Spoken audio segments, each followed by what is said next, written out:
तुम सिर्फ हमसे जलते हो। अबे जा, 2 टके की औरत, तेरे से जलेंगे हम? तेरे में जलने लायक है क्या? ना तो तेरी शक्ल, ना कुछ, ना तेरी अकल। अपने भाई को पूछ के तूने वो करना है। अरे तुम्हें देख के जले तेरी बाई जूती। थू, हमारे देश में आके हमारा खा के और हम जलेंगे तुझे देख के? चाहे तू जो भी है, सीमा हैदर तो है नहीं ये, तुम्हारी अपनी खुद की आइडेंटिटी नहीं है। पर तुम्हें क्या, सीमा भाभी विकास की चाबी कब आएगी मेरे घर? भाड़ में जाए तुम्हारे ताले जिसमें वो चाबी ना लगे। स्टूपिड। बदतमीजी की एक हद होती है, गंदगी की एक हद होती है। तुम लोगों ने और तुम्हारी सीमा भाभी ने वो गंदगी पार कर दिया। अब देखना, कहते हैं ना सच कभी नहीं छुप सकता है, कभी नहीं। कहते हैं ना सत्य परेशान हो सकता है, लेकिन कभी वो नहीं होता है। उसको आप पराजित कर ही नहीं सकते हो। सत्य को पराजित करना नामुमकिन। हाँ, सत्य बाहर आने में थोड़ा सा देर लगती है, लेकिन कभी भी नहीं, आप लोग कभी भी उसको वो नहीं कर सकते। ये अवध नारायण जी ने ना कल रात को जो है, हमारे एक भाई हैं, मैं उन भाई का नाम नहीं लूंगी, उनकी लाइव में बैठ के जो मोमिन सर को गालियां दी है, जो हिंदुस्तान के जो जितने सारे वो हैं इस केस में हैं, इस केस के उसमें बोल रहे हैं, मोमिन सर के साथ में है आम गुड जय कुमार। तो जो मोमिन सर के साथ में है उनको कितना भला बुरा कहा है। शर्म नहीं आती आपको? काला कोट पहनते हो, आपको शर्म नहीं आती है? हैं अवध नारायण जी, आपने किस तरह की भाषा का प्रयोग किया है मोमिन सर को?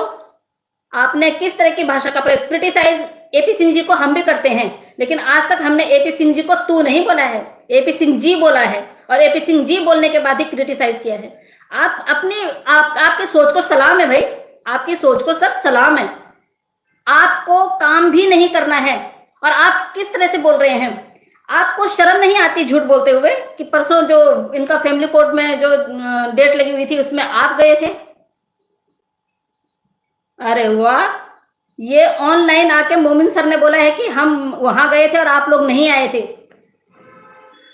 समझे? और शायद आपने मोमिन सर की लाइव नहीं सुनी। जब मोमिन सर लाइव आए ना, आप लोगों के ऊपर हड़कंप मच गई, भैया इन्होंने इतना कुछ कैसे करवा दिया, ये कैसे हो गया, ये कैसे हो गया? क्यों आफत आ रही है? आपकी विकास की चाबी चली जाएगी, जेल है ना। आप लोगों को आंखें सेकने के लिए उसके ठुमके चाहिए। अगर वो प्रेग्नेंट होती ना तो इस तरह से वो ठुमके नहीं लगाती। ये बेगैरत औरत, जय माता दी, ये बेगैरत ठुमके नहीं लगाती। और मोमिन सर जो कर रहे हैं उससे आपको क्या लेना देना? आप अपना काम करिए। आप कौन होते हैं मोमिन सर को क्रिटिसाइज करने वाले? आप होते कौन हैं?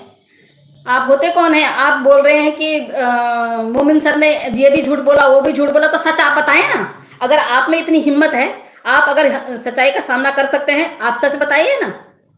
आप क्या सच बता सकते हैं? आप कर ही क्या सकते हैं क्रिटिसिज्म के अलावा?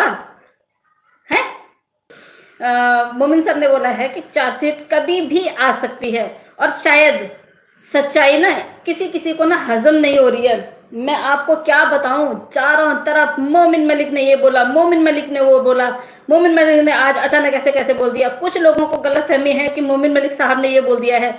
जिन लोगों को नहीं पता है, तो मोमिन मलिक साहब ने ये नहीं बोला है कि बच्चे भारत की जो हमारी सरकार है उन्होंने अपने अंडर में ले लिए हैं, ये नहीं बोला है। Kind for your information all of guys जो विपरीत चल रहे हैं, हेलो सुनीता, जो विपरीत चल रहे हैं, यार आप लोगों को सही सही सुनाई नहीं देता है। आप लोगों की सही सुनने की शक्ति खराब हो गई भगोड़ी के पीछे। इस भगोड़ी को इतना तुम क्यों तवज्जो दे रहे हो भाई, जो पाकिस्तान को बर्बाद करके आई है, पाकिस्तान वालों को बर्बाद करके आई है, अपने हस्बैंड को बर्बाद करके आई है, अपने बच्चों को अपने ही पति से किडनैप करके लेके आई है। क्या है वो औरत? क्या है वो औरत? उस औरत को आप यहाँ पे किस तरह के, मैं उन लोगों से पूछना चाहती हूँ कि आप लोगों ने ऐसे कैसे सोच लिया है कि यहाँ पे उसको शरणार्थियों के रूप में उसको जगह दी जाएगी? क्यों दी जाएगी? आप लोग बोलते हो ना कि ये माँ बनने वाली है, ये वो हो रही है, तो ये प्रेग्नेंट है। इसकी प्रेगनेंसी का कोई सबूत लाके दिखा दें और हम 10 लाके दिखा देंगे। चलिए आप लोग लेके आ जाइए, आप लोग लेके आ जाइए। 8वां महीना लग गया ना उसको, 8वें महीने में पापा के साथ डांस कर रही है, शर्म नहीं आती है उसको? क्या सोच है यार आप लोगों की? आप लोगों को समझ में क्यों नहीं आता है? आप लोग सीमा भक्ति में इतने लीन हो गए हैं, सीमा ने क्या देना है आप लोगों को? जो इंडिया की बहनें हैं उनको आप क्रिटिसाइज करो। आप लोगों को ना ये जन्म सिद्ध अधिकार है कि आप उन लोगों को क्रिटिसाइज करो, लेकिन आपके बस की ये नहीं है कि आप सीमा से ये बोलो कि भाई सीमा तूने जो करना है वो कर। जैसे ही जिस दिन से मोमिन मलिक साहब लाइव आए हैं, अच्छा मोमिन मलिक सर लाइव आए तो प्रॉब्लम, ना आए तो प्रॉब्लम, और आके अपनी बात बताएं तो लोगों को मिर्ची लग जाती है, ना बताएं तो लोगों को क्यूरियोसिटी होती है कि क्यों नहीं आ रहे हैं। मतलब अरे तुम जीने दोगे नहीं जीने दोगे, उनको काम करने दोगे नहीं करने दोगे हैं? तुम सीमा भक्ति में लीन रहिए, हमें उससे कोई फर्क नहीं पड़ता। आप जाइए सीमा के घर जाइए, आपने जो करना है आप सीमा के घर जाइए, सीमा को अपने घर ले जाइए, सीमा की आप सीमा के वेलविशर्स बनिए, हमें उससे कोई लेना देना नहीं है, कोई लेना देना नहीं है।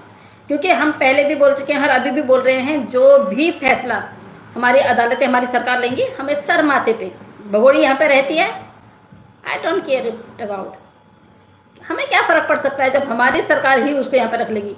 लेकिन एक वजह बता दीजिए कि जिस वजह की वजह से वो हमारे हिंदुस्तान में रह सकती है, कि किस वजह से वो हिंदुस्तान में रह सकती है। ना ही वो लीगल आई है, बच्चों को चुरा के लेके आई है, मीन्स किडनैप करके लेके आई है।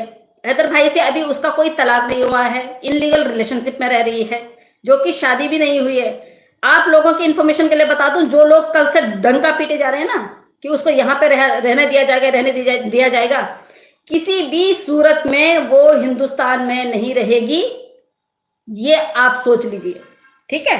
क्योंकि ऐसा कोई कानून नहीं है या ऐसा उसने कोई काम नहीं कर रखा है कि जिस काम की वजह से उसको यहाँ पे रहने दिया जाए। इनलीगल का मतलब क्या होता है?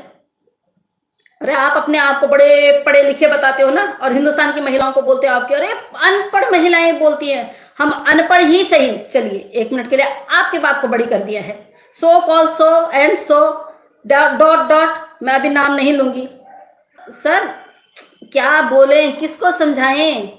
अगर ये प्रेग्नेंट होती ना सर, तो ये पता 7वें महीने में वो नहीं करवाती, ये पहले महीने में ही अपनी रिपोर्ट जो है वो कम्युनिटी पे डाल देती, ये तो बिना ढोल बाजे के नाचना शुरू कर देती।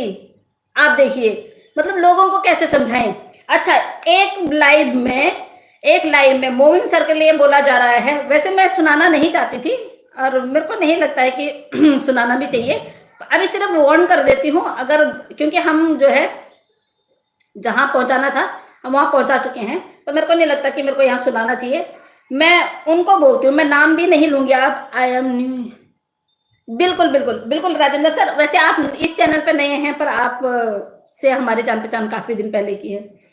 तो एक महोदय को बहुत ज्यादा परेशानी हो रही है। महोदय, जिस दिन जज साहब अपना फैसला सुनाएंगे तो आपकी वकालती जो है ना, जो आप वकालत कर रहे हैं, जो कल रात को आप किसी चैनल पे मोमिन सर को गालियां दे रहे थे, आपकी गालियों की रिकॉर्डिंग जो है मोमिन सर के पास पहुंच गई है, और उस चैनल की लिंक भी मोमिन सर के पास पहुंच चुकी है। उसके साथ में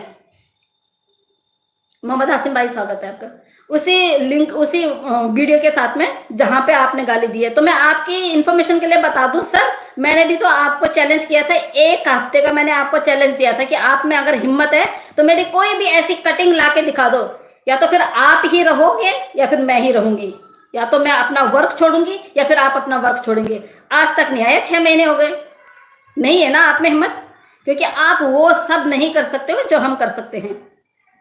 एक तो महिला होने के नाते जितना हम अपने देश के लिए कर सकते हैं ना, आप कभी भी नहीं कर सकते हैं।